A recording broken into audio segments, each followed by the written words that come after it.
La Convención de Viena del año 1988, que surge de Naciones Unidas, plantea en la lucha contra el tráfico de drogas una propuesta interesante que ya tiene que ver con los activos que tienen un origen ilícito en el tema del tráfico, producción, transportación, comercialización, etcétera, de drogas ilegales.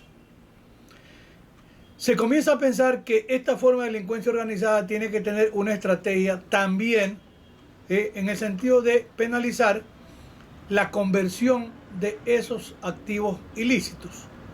A veces se habla de lavado de activos, se habla de blanqueo de capitales, que significan lo mismo.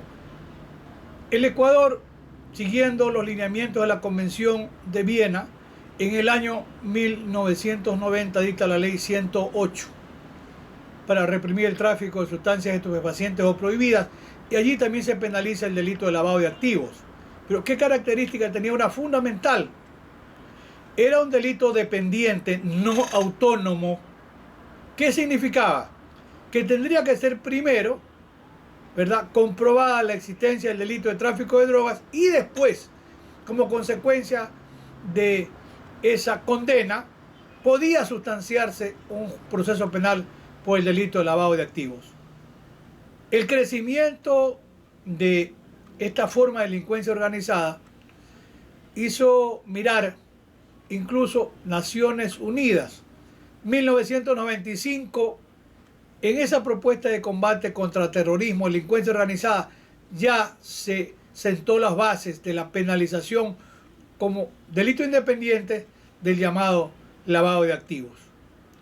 En 1997 se hacen otras reuniones previas a la famosa Convención de Palermo del año 2000 de Naciones Unidas, que es básicamente contra la delincuencia organizada transnacional.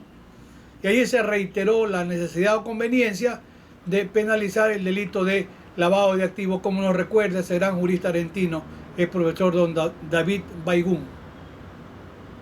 ¿Qué cambios se dan posteriormente? En el Ecuador, y siguiendo los lineamientos internacionales, en el año 2005 se dicta una ley de lavado de activos, que ya va en la línea de considerar al lavado de activos como un delito autónomo que no requiere una condena previa por tráfico de droga o por cualquier otra forma de delincuencia organizada. Claro, el espectro es mucho más amplio, porque no solamente es el tema de drogas ilegales, está el tráfico de armas, tráfico de migrantes, el robo internacional de vehículos, de obras de arte, el tráfico con niños, el tráfico de órganos, etc. La primera economía mundial subterránea sigue siendo el tráfico de armas. Claro, nadie discute eso, porque solamente los países del primer mundo son capaces de producir armas de calidad. Eso representa una economía mundial que bordea los 800.000 millones de dólares por año. La segunda es el tráfico de drogas ilegales, que significan alrededor de 500.000 millones de dólares por año. El 80% de esa inmensa cantidad de dinero es lavado en la banca del primer mundo, y el 20% en los bancos de la región o de la periferia. Aunque el profesor Zaffaroni viene sosteniendo ya que las propuestas internacionales del primer mundo pretenden que el 100% de ese capital ilícito sea lavado en la banca del primer mundo.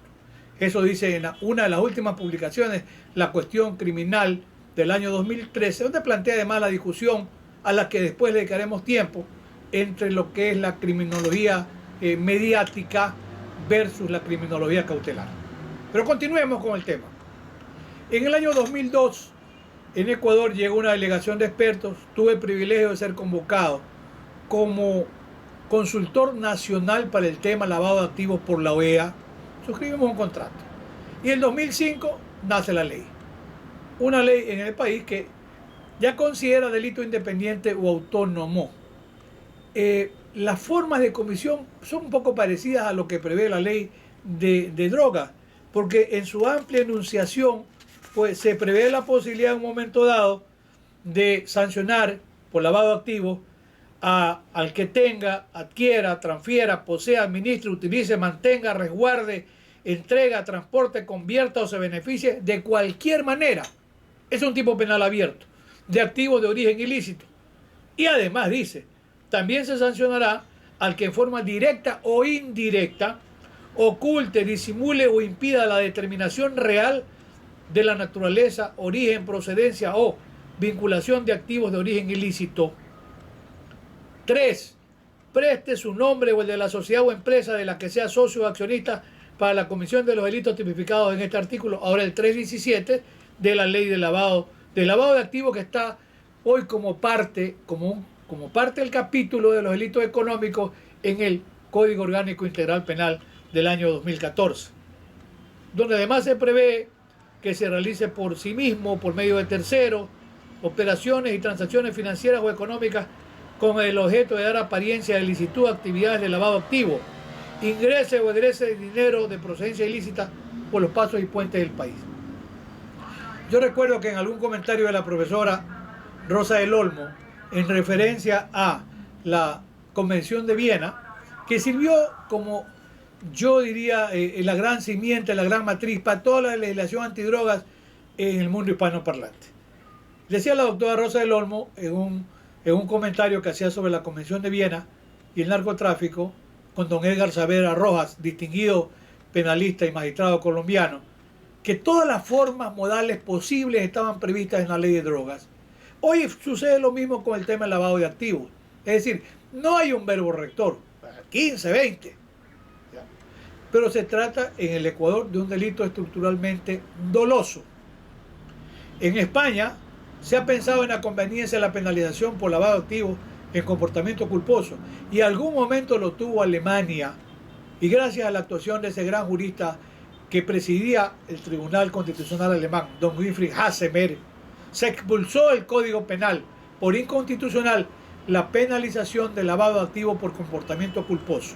En el Ecuador es comportamiento estructuralmente doloso, es decir, tiene que haber conciencia, tiene que haber voluntad, tiene que haber conocimiento y la intención inequívoca de blanquear capitales que tienen un origen ilícito. En el Ecuador en este momento ya la señalización punitiva no es tan pequeña. Cuando los activos que se lleguen a blanquear o a legitimar, ¿verdad?, no lleguen, ¿cuál es el rango mínimo? Pena de 1 a 3 años si no exceden de los 100 salarios básicos unificados del trabajador en general. La sanción ya es de 5 a 7 años cuando no presuponga una asociación ilícita. Cuando hay asociación ilícita, entonces ya la pena se amplía y cuando se excede los 100 salarios, ya la pena está en el rango de los 7 a 10 años. Y la pena más grave prevista actualmente es de 10 a 13 años. ¿En qué casos?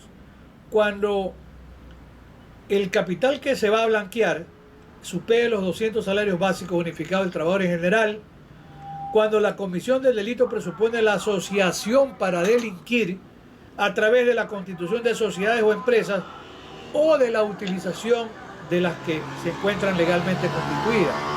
¿Qué surge de esto? Lo primero, hay ya una conexión entre el delito de lavado de activos y la asociación ilícita, inequívocamente. Puede haber delitos conexos. ¿Qué pasa con el lavado de activos? Siempre lo vimos como el momento posterior a la comisión de otros delitos. Quien asalta bancos, quien roba, quien estafa, quien se apropia de recursos públicos, quien trafica con drogas, quien trafica ilícitamente con armas, quien se dedica al contrabando, a evasiones tributarias, etc. Ese capital que obtiene es ilícito. ¿Qué va a hacer? Lo va a tratar de transformar, a tratar de darle visos de licitud. Eso consiste en lavado de activos.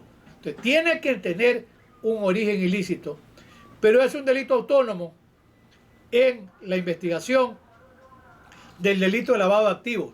Podrá determinarse la fuente ilícita, porque, por ejemplo, procedan de contrabando, o una banda que se dedica a asaltar bancos y un día decide blanquear esos capitales y los invierte. Pues bien, pero es autónomo en su estructura y es autónomo en la posibilidad del juzgamiento. Incluso hoy que está de moda el tema de la responsabilidad penal de personas jurídicas, hay la posibilidad que prevé el Código Orgánico Integral Penal cuando hay la utilización de personas jurídicas, incluso lo que vendría a ser una suerte de sanción accesoria, que sería la disolución y liquidación de esa persona jurídica. La propuesta que proviene del primer mundo y que ha aceptado la periferia es la de penalizar esa conversión de dinero que tienen un origen ilícito. Hay muchos casos en el Ecuador, muy pocos. Puede ser que en un momento dado sea un poco difícil la prueba. Claro, prima facie podríamos decir que de acuerdo con la Constitución del Estado ecuatoriano y cualquier otra, hay el principio de presunción de inocencia. Es válido. Hay por lo menos dos argumentos que sirven para orientar la idea. Uno, los volúmenes de dinero que se manejen y la cantidad aparte de dinero que se manejen en efectivo, ¿verdad? Entonces, si hay dinero en efectivo en gran volumen y grandes transacciones y no hay cómo explicar el origen, habría que presumir razonablemente que tienen un origen ilícito y podríamos presumir que estaríamos en la figura del delito de lavado de activos. En otros momentos, imaginémonos que alguien decide exportar productos y tiene una exportación por determinada cantidad, pero sucede que ha exportado más de lo que compró. Habría que ver de dónde salió esa diferencia. Puede que tenga origen lícito o no lo tenga, pero allí habría ya un mecanismo para poder investigar. En el caso del lavado de activos más grave, con penas, incluso ya el que va con penas que superen los 5 años, el tema es delicado porque no hay posibilidades sustitutivas a la prisión preventiva por expresa prohibición del Código Orgánico Integral Penal. La idea es que, tratándose de fenómenos de la delincuencia organizada y teniendo muchos recursos, los imputados podrían fácilmente evadir la acción de la justicia. Ese es el razonamiento central por el cual hay una restricción en cuanto a las medidas cautelares y las medidas sustitutivas. La idea es importante porque el tema del lavado de activos genera una competencia desleal. Como yo digo, quien tiene, por ejemplo, una producción de banano o de camarón narco subsidiado, tiene el privilegio de que puede romper mercado porque puede repagar un producto y venderlo a menor precio. ¿Por qué? Porque está lavando capital ilícito.